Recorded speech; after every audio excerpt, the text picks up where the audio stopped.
Hi everyone. Okay, well, I decided to do a beginner guitar tutorial for everybody, but mostly for my friends, because everybody's always asking, teach me how to play the guitar.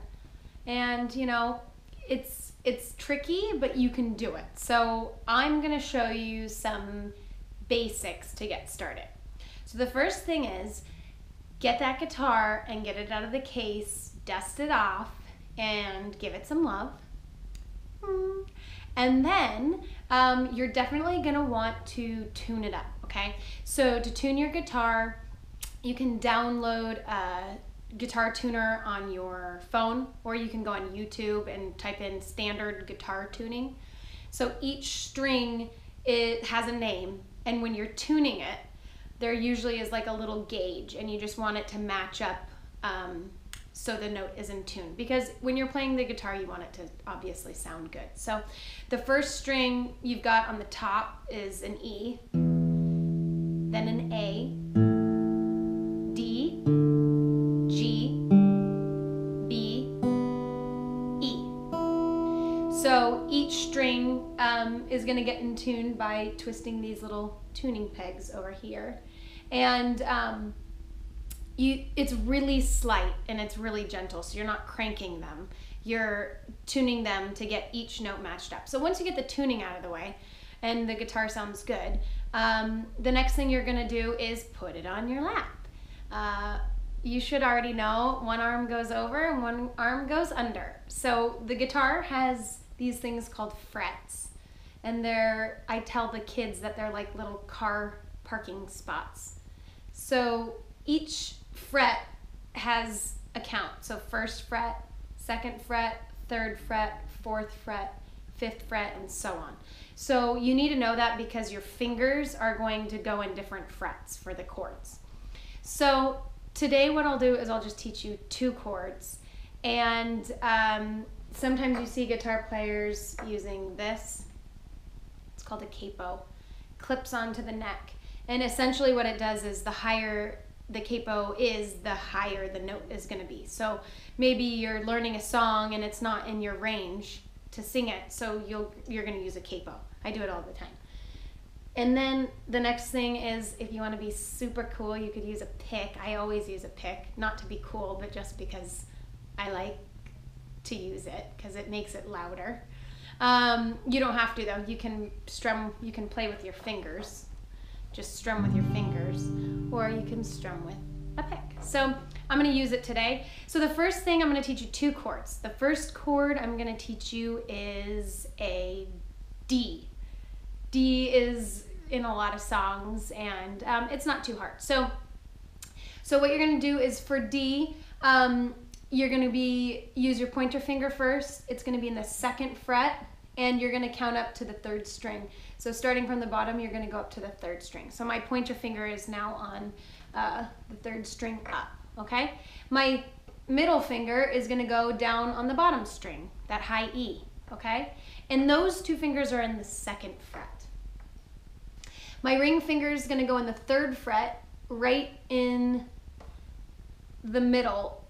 So it's the 2nd string up, okay? So we've got the 3rd string up, the last string, and then the one in between them. And kind of like Phoebe on Friends, like she said that her hand shape is in the shape of the letter. I think that she says that. Anyways, I always think that my fingers do look like a D with a line down and around. So again, 3rd string up, 2nd fret, bottom string, that high E with my middle finger, and then my ring finger is the 2nd string up in the 3rd fret, okay? So when I play that, that's going to be a D. You have to push really hard, so hard that it's going to make a line on your finger. If you don't push hard, it's going to sound kind of weak. So you really want to push hard and get your wrist kind of under so your fingers can push. Use your thumb to push on the back, and that's going to help you press that chord. So just try that. Just try to get your fingers there, and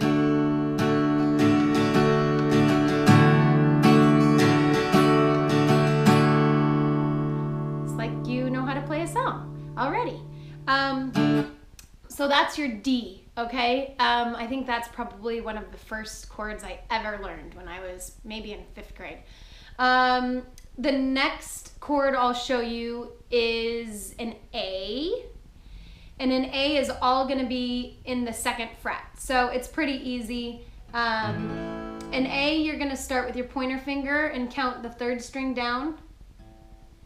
Then you just follow close behind with your other fingers. Your middle finger goes on the next one down, and then your ring finger goes on the next one. So they're all in a row. So it's essentially, it's the D, G, and B string. Again, count the 3rd one down. I like to do it like that. Sometimes if I say the string names, it gets confusing. So the 3rd string down with my pointer finger, keep it in the 2nd fret. The next one is just the next string down, and the next finger is the next string down. So there it is. There's your A. So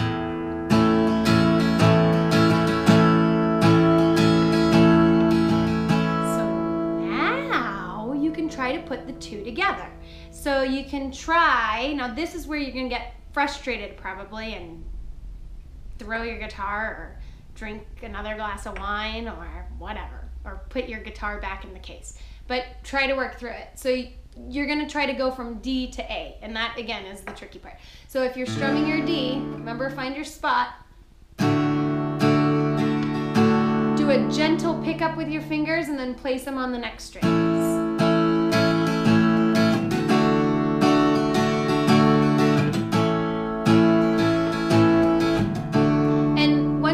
That going back and forth of the muscle memory, that's going to help you with any of the chords. So working on those 2 is really good for beginners, to go from that D to the A.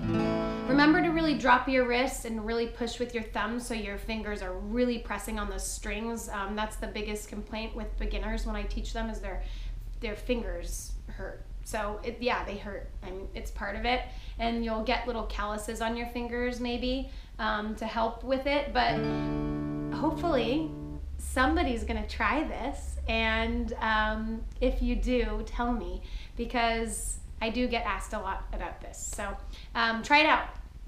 D chord, A chord. You can even write a song with those 2 chords. So I think Bop actually was the first song I learned ever by Hanson, and I believe those 2 chords were in it.